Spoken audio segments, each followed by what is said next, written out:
साधक संजीवनीतला पहिला अध्याय आपला सुरू आहे आणि त्याच्यातला दुसरा श्लोक.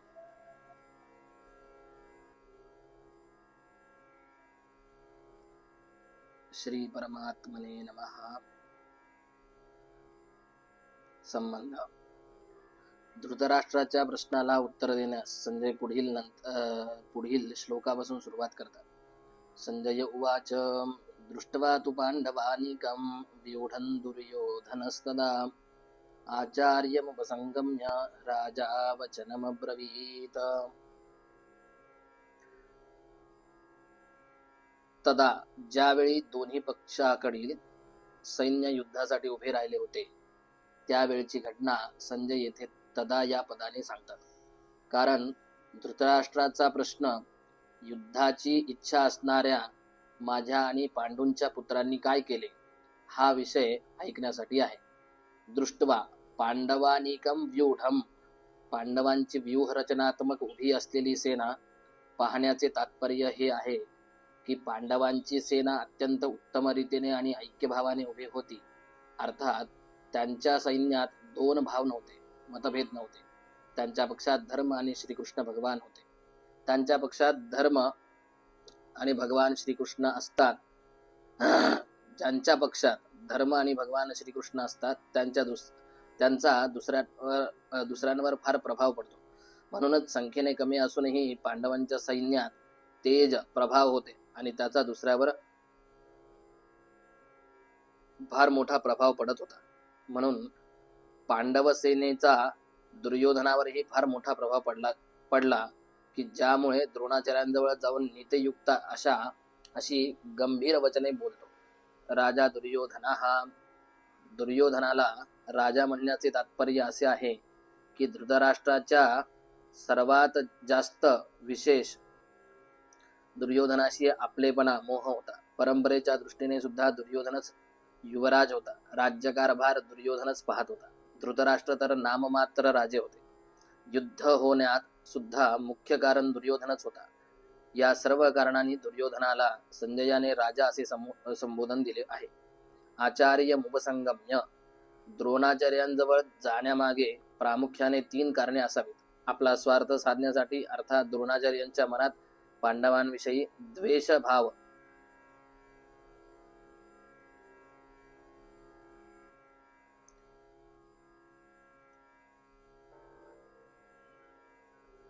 द्वेषभावना निर्माण करून त्यांचे आपल्या पक्षात विशेषतेने कार्य करावे यासाठी दुर्योधन द्रोणाचार्यांजवळ गेला.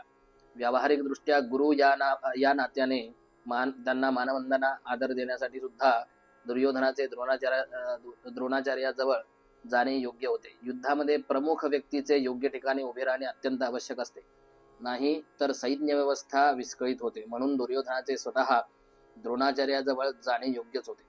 या ठिकाणी एक शंका घेतली जाऊ शकते की दुर्योधनाने तर सेनापती भीष्माचार्यांजवळ जावयास पाहिजे होते, पण दुर्योधन गुरु द्रोणाचार्यांजवळच का गेला याचे समाधान असे. द्रोणाचार्य आणि भीष्माचार्य हे दोघेही उभय पक्षपाती होते. अर्थात ते कौरव व पांडव या दोघांचाही पक्ष घेत होते. त्या दोघांपैकी द्रोणाचार्यांना जास्त खुश करावायचे होते, कारण द्रोणाचार्यांशी दुर्योधनाचे गुरुच्या नात्याने तर प्रेम होते, परंतु कुटुंबाच्या नात्याने प्रेम नव्हते आणि अर्जुनावर द्रोणाचार्यांची विशेष कृपा होती. म्हणून त्यांना खुश करण्यासाठी दुर्योधनाचे त्यांच्याजवळ जाणेच योग्य होते. व्यवहारातही आपणाला असे दिसून येते की ज्याच्याशी आपली विशेष प्रीती नाही त्याच्याकडून आपला स्वार्थ सिद्ध करण्यासाठी मनुष्य त्याला जास्त आदर देऊन खुश करतो. दुर्योधनाला असा विश्वास होता की भीष्माचार्य तर आपले पितामहच आहेत, त्यांच्याजवळ नाही गेलो तर काही वावगे होणार नाही. त्यांच्याकडे न जाण्याने जरी ते नाराज झाले तरी मी कोणत्याही प्रकाराने त्यांना राजी करून घेईल, कारण पितामह भीष्माचार्यांशी दुर्योधनाचा कौटुंबिक संबंध आणि प्रियता होतीच. याच कारणामुळे भीष्माचार्यांनी दुर्योधनाला खुश करण्यासाठी दीर्घ स्वरात आपला शंख वाजविला. वचनमब्रवीत, या ठिकाणी अब्रवीत म्हणणेच योग्य होते. कारण अब्रवीत क्रियेच्या अंतर्गतच वचनम येथे येते, अर्थात दुर्योधन बोलले ते वचनच बोलले, म्हणून येथे वचनम शब्दाची आवश्यकता नव्हती. तरी पण वचनम शब्द देण्याचे तात्पर्य दुर्योधन नीतियुक्त अशी गंभीर वचने बोलतो की ज्यामुळे द्रोणाचार्यांच्या मनात पांडवांविषयी द्वेषभाव भावना निर्माण व्हावी आणि ते आपल्याच बाजूने राहून उत्तम प्रकारे लढावेत, ज्यामुळे आपला विजय होईल आणि आपला स्वार्थ साधला जाईल. द्रोणाचार्यांजवळ जाऊन दुर्योधन काय वचन बोलले ती वचने पुढील श्लोकात सांगितली आहे. पश्येतां पांडपुत्राणाम् आचार्य महतीं चमूं व्यूढां द्रुपदपुत्रेण तव शिष्येण धीमता. आचार्य, द्रोणाचार्यांना आचार्य असे संबोधण्यामध्ये दुर्योधनाचा असा भाव दिसतो की आपण आम्हा सर्वांचे, कौरवांचे आणि पांडवांचे आचार्य गुरु आहात. आम्हाला आपण शस्त्रविद्या शिकवली असल्याने आपण आम्हा सर्वांचे गुरु आहात, म्हणून आपल्या मनात कोणाचाही पक्ष अथवा आग्रह नसावा. तव शिष्येन धीमता या पदांचा प्रयोग करण्यामागे दुर्योधनाचा हेतू असा आहे की आपण इतक्या सरळ स्वभावाचे आहात की आपणाला मारण्यासाठी उत्पन्न झालेल्या दृष्टद्युम्नालाही आपण शस्त्रास्त्र विद्या शिकवली आहे, आणि तो शिष्य दृष्टद्युम्न इतका बुद्धिवान आहे की त्याने आपणाला मारण्याकरिताच आपणाकडून शस्त्रास्त्र विद्या शिकली आहे. द्रुपदपुत्रेन या पदाचे प्रयोजन यासाठी आहे की आपणाला मारण्याच्या उद्देशाने राजा द्रुपदाने याज आणि उपयाज नावाच्या ब्राह्मणांकडून यज्ञ करविला होता. त्या यज्ञामुळे दृष्टद्युम्न उत्पन्न झाला. तोच हा द्रुपदपुत्र दृष्टद्युम्न आपल्या समोर विरुद्ध बाजूकडून सेनापतीच्या रूपामध्ये उभा आहे.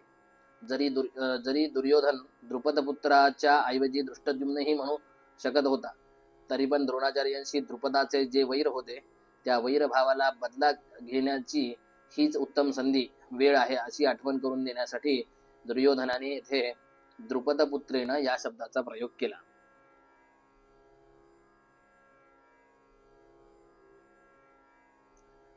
पांडुपुत्राणाम एतां व्यूढां महतीं चमूं पश्य. द्रुपदपुत्राने व्यूहाकार उभी केलेली ही पांडवांची प्रचंड सेना पहा. तात्पर्य, ज्या पांडवांविषयी आपणाला प्रीती आहे त्याच पांडवांनी आपल्याला द्रोणाचार्यांना मारणाऱ्या द्रुपदपुत्राला सेनापती पद देऊन व्यूहाकार सैन्य उभे करण्याचा अधिकार दिला आहे. जर पांडवांना आपल्याविषयी आत्मीयता असती तर त्यांनी कमीत कमी तुम्हाला मारणाऱ्याला तरी आपल्या सैन्याचा प्रमुख सेनापती केले नसते आणि एवढा मोठा अधिकार दिला नसता. परंतु सर्व काही जाणत असूनही त्यांनी त्यालाच आपला सेनापती केले आहे. जरी कौरवांच्या सैन्यापेक्षा पांडवांचे सैन्य संख्येने कमी होते, अर्थात कौरवांचे सैन्य 11 अक्षौहिणी आणि पांडवांचे सैन्य 7 अक्षौहिणी होते, तरी पण दुर्योधन पांडवांच्या सैन्याला प्रचंड सेना म्हणून दाखवितो. पांडवांच्या सैन्याला प्रचंड सेना म्हणण्याचे दुर्योधनाचे 2 उद्देश दिसून येतात. पांडवाचे सैन्य अशा रीतीने व्यूहाकार रचले गेले होते की ते कमी असूनही दुर्योधनास जास्त भासत होते. पांडवांच्या सैन्यातील सर्वचे सर्व योद्धे एकाच मताचे होते. या एकीमुळे पांडवांची थोडी असलेली सेना सुद्धा बलाने उत्साहाने फार मोठी दिसत होती. अशी सेना दाखवून दुर्योधन द्रोणाचार्यांना असे सांगू इच्छितो की आपण या सैन्याला सामान्य किंवा छोटे समजू नका. आपण आपली विशेष शक्ती लावून सावधपणे युद्ध करा. पांडवांचा सेनापती आपला शिष्य द्रुपदपुत्रच तर आहे, म्हणून त्याच्यावर विजय मिळविणे आपल्यासाठी काय अवघड आहे. एताम पश्य असे म्हणण्याचे तात्पर्य पांडव सेना युद्धासाठी तयार होऊन आपल्या समोर उभी आहे. तर मग आपण त्या सैन्यावर कोणत्या प्रकारे विजय मिळवू शकतो याविषयी आपण लवकरात लवकर निर्णय घ्यायला पाहिजे. द्रोणाचार्यांना पांडवांनी सेना पाहण्याविषयी प्रार्थना करून आता दुर्योधन त्यांना पांडव सेनेतील महारथींना दाखवित आहे. अत्र शूरा महेश्वासा भीमा अर्जुन समायुधी युयुधानो विराटश्च द्रुपदश्च महारथः दृष्टकेतुश्चेकितानः काशीराजश्च वीर्यवान् पुरोजित् कुन्तिभोजश्च शैब्यश्च नरपुङ्गवः युधामन्युश्च विक्रान्त उत्तमौजाश्च वीर्यवान्. सौभद्रो द्रौपदेयाश्च सर्व एव महारथाः।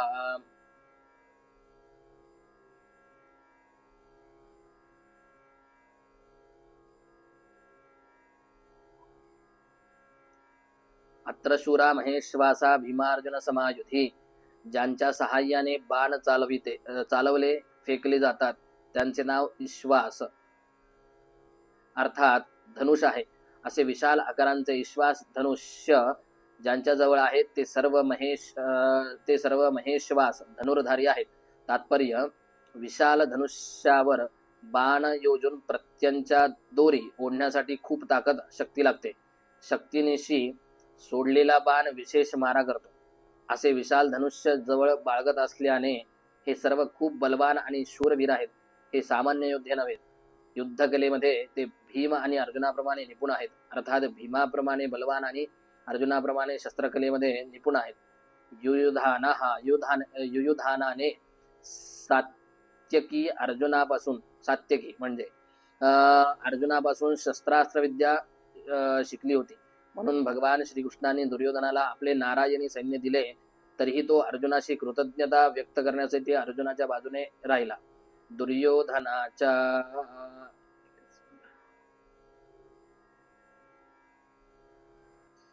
दुर्योधनाच्या पक्षात गेला नाही। द्रोणाचार्यांच्या मनात अर्जुनाविषयी द्वेषभावना निर्माण करण्यासाठी दुर्योधन महारथ्यांपैकी सर्वप्रथम अर्जुनाचा शिष्य युयुधानाचेच नाव घेतो। तात्पर्य, हा अर्जुन तर पहा ज्याने आपणापासूनच विद्या ग्रहण केली आणि जगामध्ये तुझ्यासारखा कोणीही धनुर्धारी होणार नाही असा प्रयत्न करेन, असे वरदान आपण अर्जुनाला दिले आहे। अशा प्रकारे आपला तर शिष्य अर्जुन ह्याचेवर इतका स्नेह आहे, परंतु तो कृतघ्न होऊन विरुद्ध बाजूने लढण्यास उभा आहे। पण अर्जुनाचा शिष्य सात्यकी मात्र आपल्या गुरुच्या पक्षात उभा आहे। युयुधान महाभारत युद्धामध्ये न मरता यादवांच्या आपसातील युद्धात मारले गेले। विराटश्च हा विराट राजा की ज्याच्याकडून आमच्या बाजूचे वीर सुशर्मा अपमानित झाले आहेत। आपणही त्यांच्या संमोहन अस्त्रामुळे मोहित झाला होतात आणि आम्हालाही ज्यांच्या गायी सोडून पळून जावे लागले होते तो आपल्या विरुद्ध पक्षाकडे उभा आहे। राजा विराटाशी द्रोणाचार्यांचा कोणताच द्वेष किंवा वैरभाव नव्हता, पण दुर्योधनाला असे वाटले की जर युयुधानानंतर मी द्रुपदाचे नाव घेईन तर द्रोणाचार्यांना असे वाटेल की दुर्योधन मला पांडवांविरुद्ध युद्ध करण्यास उत्तेजित करत असून त्यांच्या विषयी माझ्या मनात वैरभाव निर्माण करीत आहे। म्हणून दुर्योधन धूर्तपणाने चालाखीने द्रुपदापूर्वी विराटाचे नाव घेत आहे की ज्यामुळे आपली चालाखी द्रोणाचार्यांना ओळखू येऊ नये आणि त्यांनी विशेष मन लावून युद्ध करावे। राजा विराट, उत्तरश्वेत आणि शंख या तिन्ही पुत्रांसहित महाभारत युद्धात मारले गेले।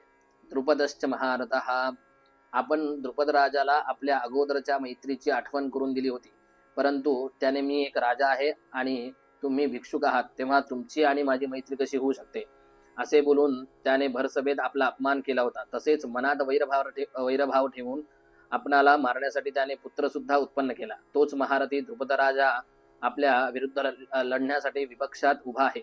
राजा द्रुपद युद्धात द्रोणाचार्याकडून मारले गेले। दृष्टकेतु, हा दृष्टकेतू किती मूर्ख आहे की ज्याच्या पिताला शिशुपाल श्रीकृष्णाने भरसभेत सुदर्शन चक्राने ठार मारले, तो श्रीकृष्णाच्याच पक्षाकडून लढण्यासाठी उभा आहे। दृष्टकेतू द्रोणाचार्यांकडून मारले गेले। चेकितान, ही सर्व यादव सेना तर आमच्या बाजूने लढण्यासाठी तयार आहे आणि हा यादव चेकितान पांडवांकडून लढण्यासाठी उभा आहे। दुर्योधनाकडून चेकितान मारले गेले। काशीराजश्च वीर्यवान, हा काशीराज अत्यंत शूर आणि महारथी आहे। हाही पांडवांच्या बाजूकडून लढण्यासाठी उभा आहे। हा पराक्रमी असल्या कारणाने आपण अत्यंत सावधगिरीने युद्ध करावे। काशीराज महाभारत युद्धात मारले गेले। पुरोजित कुंतीभोजश्च, पुरोजित आणि कुंतीभोज हे दोघेही कुंतीचे भाऊ असल्याने आमचे आणि पांडवांचे मामा आहेत, असे असूनही ते पक्षपाती असल्याने आमच्या विरुद्ध बाजूने लढण्यासाठी उभे आहेत। हे दोघेही युद्धात द्रोणाचार्यांकडून मारले गेले। शैब्यश्च नरपुंगवा, हा शैब्य युधिष्ठिराचा सासरा आहे। हा मनुष्यांमध्ये श्रेष्ठ आणि अत्यंत बलवान आहे.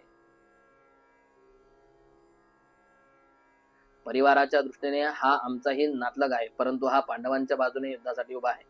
युधामन्युश्च विक्रांत उत्तमौजाश्च वीर्यवान.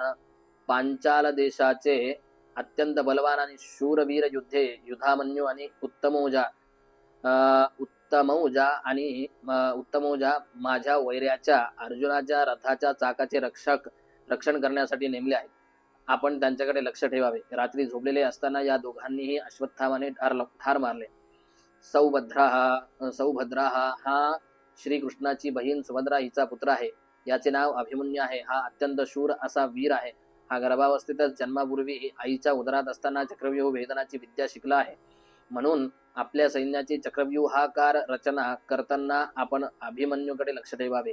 महाभारत युद्धात दुःशासन पुत्राकडून अन्यायपूर्वक डोक्यावर गदेचा प्रहार केल्यामुळे अभिमन्यू मारले गेले. द्रौपदेयाश्च युधिष्ठिर भीम अर्जुन नकुल आणि सहदेव या 5 जणांचे द्रौपदीच्या उदरी जन्मलेले अनुक्रमे प्रतिविंध्य, सुतसोम, श्रुतकर्मा, शतानिक आणि श्रुतसेन हे पुत्र आहेत. आपण या 5ही जणांना पहा. द्रौपदीने माझी भर सभेत थट्टा करून माझे हृदय दुखविले आहे, म्हणून आपण या 5ही जणांना ठार मारून बदला घ्यावा. रात्री झोपलेले असताना या 5ही जणांना अश्वत्थामाने ठार मारले. सर्व एव महारथाः हे सर्वचे सर्व महारथी आहेत. तसेच ते शस्त्रविद्येत आणि शास्त्रामध्येही प्रवीण आहेत. युद्धामध्ये जो वीर एकटाच 10,000 हजार धनुर्धारी सैन्याचे संचालन करू शकतो अशा वीर पुरुषास महारथी म्हणतात. असे कितीतरी महारथी पांडवांच्या बाजूने लढाईसाठी उभे होते. द्रोणाचार्यांच्या मनात पांडवांविषयी द्वेष निर्माण करण्यासाठी युद्धात त्यांना उत्तेजन मिळावे या दृष्टीने दुर्योधनाने पांडव सेनेची विशेषतः वर्णन केली. दुर्योधनाने असा विचार केला की द्रोणाचार्य तर पांडवांचे पक्षपाती आहेतच, कदाचित ते पांडव सेनेची ही विशेषता ऐकून असे म्हणू शकतील की जर पांडवांच्या सैन्यात एवढी विशेषता आहे तर त्यांच्याशी तडजोड का करत नाही. असा विचार येताच दुर्योधन आता पुढील 3 श्लोकात आपल्या सैन्याची विशेषता वर्णन करतो. अस्माकं तु विशिष्टा ये तान्नि द्विजोत्तम नायका मम सैन्यस्य संज्ञार्थन्तान् ब्रवीमि ते. अस्माकं तु विशिष्टा ये तान्नि द्विजोत्तम. दुर्योधन द्रोणाचार्यांना म्हणतो की हे द्विजश्रेष्ठा, ज्याप्रमाणे पांडवांच्या सैन्यामध्ये श्रेष्ठ महारथी आहेत त्याचप्रमाणे आमच्या सैन्यांमध्ये सुद्धा त्यांच्या सैन्यातील महारथ्यांपेक्षाही काही कमी दर्जाचे महारथी नाही, तर त्यांच्यापेक्षाही श्रेष्ठ दर्जाचे महारथी आहेत. त्यांनाही आपण समजून घ्या. 3ऱ्या श्लोकामध्ये पश्य आणि या ठिकाणी निबोध ह्या क्रिया देण्याचे तात्पर्य पांडवांचे सैन्य तर समोर उभे आहे म्हणून ते दाखविण्यासाठी दुर्योधन पश्य पहा या क्रियेचा उपयोग करतो. परंतु आपले सैन्य कौरवाचे सैन्य समोर नाही, अर्थात आपल्या सैन्याकडे द्रोणाचार्यांची पाठ आहे, म्हणून त्याविषयी पहा न म्हणता त्यांच्याकडे लक्ष देण्यासाठी दुर्योधन निबोध ध्यान द्यावे या क्रियेचा प्रयोग करतो. नायका मम सैन्यस्य संज्ञार्थन्तान् ब्रवीमि ते. माझ्या सेनेत सुद्धा जे विशिष्ट सेनापती सेनानायक आहेत, महारथी आहेत, मी त्यांची नावे केवळ आपणाला स्मरण करून देण्यासाठी आपली दृष्टी तिकडे वळावी यासाठी सांगत आहे. संज्ञार्थम तात्पर्य आमच्या असंख्य सेनानायकांची नावे आपणाला कुठवर सांगू. मी त्यांच्याकडे केवळ अंगुली निर्देश करीत आहे, कारण त्या सर्वांना आपण जाणता. या श्लोकात दुर्योधनाचा असा भाव प्रतीत होतो की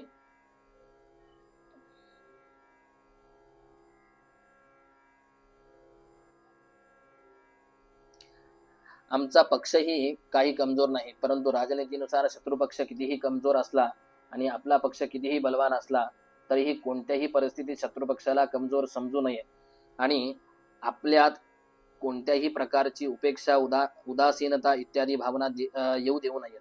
म्हणून सावधगिरीसाठी मी आपणाला त्यांच्या सैन्याविषयी बोललो आणि आता आपल्या सैन्याविषयी सांगतो. दुसरा भाव असा की पांडवांच्या सेनेला पाहून दुर्योधनावर त्याचा फार प्रभाव पडला आणि त्यांच्या मनामध्ये थोडे भय सुद्धा उत्पन्न झाले, कारण संख्येने कमी असले तरी पांडवांच्या सैन्यामध्ये पुष्कळचे धर्मात्मे होते आणि स्वतः श्रीकृष्ण भगवानही होते. ज्या पक्षात धर्म आणि भगवान असतात त्याचा सर्वांवर मोठा प्रभाव पडतो. अत्यंत पापी आणि दुष्टातीत दुष्ट व्यक्तीवरही त्याचा प्रभाव पडतो. इतकेच नव्हे तर पशु पक्षी वृक्षलता इत्यादीवरही त्याचा प्रभाव पडतो. कारण धर्म आणि भगवान नित्य आहेत. भौतिक शक्ती कितीही उच्चतम असोत त्या सर्वच अनित्यच आहेत. म्हणूनच पांडव सेनेचा दुर्योधनावर फार मोठा प्रभाव पडला, परंतु त्याचा भौतिक शक्तीवर मुख्यत्वाने विश्वास असल्याने तसा विश्वास द्रोणाचार्यांना दाखवण्यासाठी म्हणतो की आमच्या पक्षात जितकी विशेषता आहे तितकी पांडवांच्या सैन्यात नाही, म्हणून आम्ही त्यांच्यावर सहज विजय मिळवू शकतो.